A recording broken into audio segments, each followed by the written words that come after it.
안녕하십니까? 국민의힘 김연주 대변인입니다. 오늘 논평 두 편에 대해서 온마이크를 하겠습니다. 민주당은 특활비 감액에 있어서도 내로남불을 숨기지 못하고 있습니다. 헌정사상 유례없는 민주당의 단독 감액 예산 처리에 있어 특히 주요기관 특활비와 특경비를 전액 삭감한 것은 매우 유감입니다.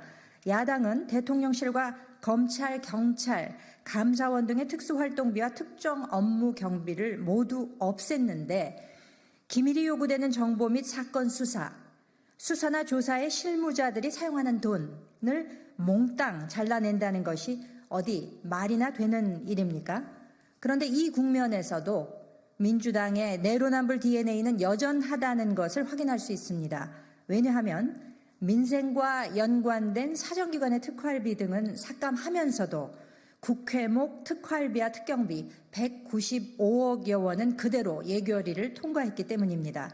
특히 지난 정부 청와대가 연평균 96억 5천만 원가량의 특활비를 사용하고도 용처를 제대로 밝히지 않은 것과 비교해 물가 상승률을 고려하고도 오히려 줄어든 이번 대통령실 예산 82억 원을 모두 쳐내면서 사용 내역 미제출 핑계를 대는 것은 납득이 어렵습니다. 또 대통령실 비서실, 국가안보실, 특활비 전액 삭감에도 경호처 특활비가 고스란히 살아남은 것은 어떻습니까? 요인 및 국빈 경호 활동의 특활비 82억여 원, 특정 업무 경비 28억여 원 등이 그대로 통과된 것은 문재인 전 대통령을 고려한 선택이 아니라고 단언할 수 있습니까? 검찰 특활비의 경우 전 정부에서 박범계 의원이 당시 박상기 법무부 장관에게 특활비 관련 우려를 드러냈던 2017년 특활비 규모는 160억여 원으로 이번 전액 삭감된 2025년 80억 900만 원의 2배였습니다. 또 박 의원이 당시 법무부 검찰국장이었던 현 박균택 민주당 의원에게 일선 검찰청의 이 비목으로 수사비가 많이 지원되는 게 아닌가 하며 수사 위축 우려를 묻자 박 국장은 걱정이 많이 된다고 화답하지 않았습니까? 신분 바뀌었다고 특활비에 대해 안면을 이렇게 싹 바꿔서야 되겠습니까? 마약 범죄 수사 등의 필수 불가결한 사정기관 특활비 및 특경비 없이 어떻게 사법정의를 구현하란 말입니까? 내로남불에도 정도가 있는 것입니다. 범죄자들만 좋아할 예산 삭감을 다시금 고려하여 민생을 위한 예산 배분을 제고해 주기를 민주당에 강하게 촉구합니다.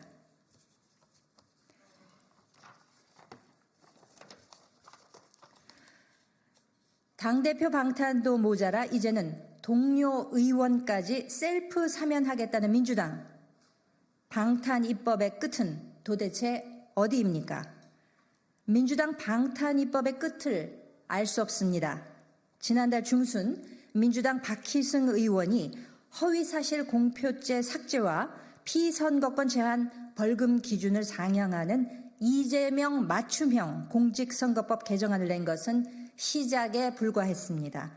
지난달 말경 검사장 출신이자 이재명 대표 낙점으로 지명직 최고위원이 된 주철현 의원은 이 대표 성남FC 후원금 사건 관련 제3자 뇌물죄 처벌 범위를 축소하는 형법 개정안을 발의했습니다. 또 역시 검사 출신으로 과거 이 대표 사건 변호인이었던 이건태 의원은 수사검사의 공소유지를 제한하는 법안을 냈습니다. 그뿐만이 아닙니다. 민주당은 방탄을 위해 정당법 개정이라는 위험한 시도마저 하고 있는데 지난 9월 김교웅 의원이 발의한 정당법 개정안이 바로 그것입니다. 선거법의 경우 현재 6개월이라는 단기 공소시효가 적용되는데 이를 정당법에도 동일하게 적용하자는 것입니다. 더욱이 개정안 부칙에는 법 시행 이전 발생한 범죄 행위에도 소급 적용이 가능하도록 명시해 두었습니다. 만약 이 개정안이 통과된다면 민주당 돈봉투 사건은 기소해도 공소시효 완성으로 전 현직 의원 20여 명이 모두 면소 판결을 받게 될 것입니다. 그야말로 셀프 사면, 꼼수 입법이자 동료 의원 방탄의 조폭식 의리를 보여주는 사례라 하겠습니다. 지난 10월 의원들에게 돈 봉투를 돌렸던 윤관석 전 의원이 대법원에서 유죄 확정 판결을 받았음에도 돈 봉투 수수 의혹을 받는 민주당 의원들은 여전히 검찰 출석을 거부하고 있는 것이 현실입니다. 그러나 손바닥으로 하늘을 가릴 수 있겠습니까? 아무리 민주당이 입법을 통한 당대표 방탄과 셀프 사면에 나선다 한들 국민들은 매의 눈으로 이를 지켜보고 계십니다. 국민의힘은 입법권 전횡을 통한 민주당의 폭주를 좌시하지 않겠습니다. 국민과 함께 꼼수 법안들을 반드시 막아내겠습니다. 이상입니다.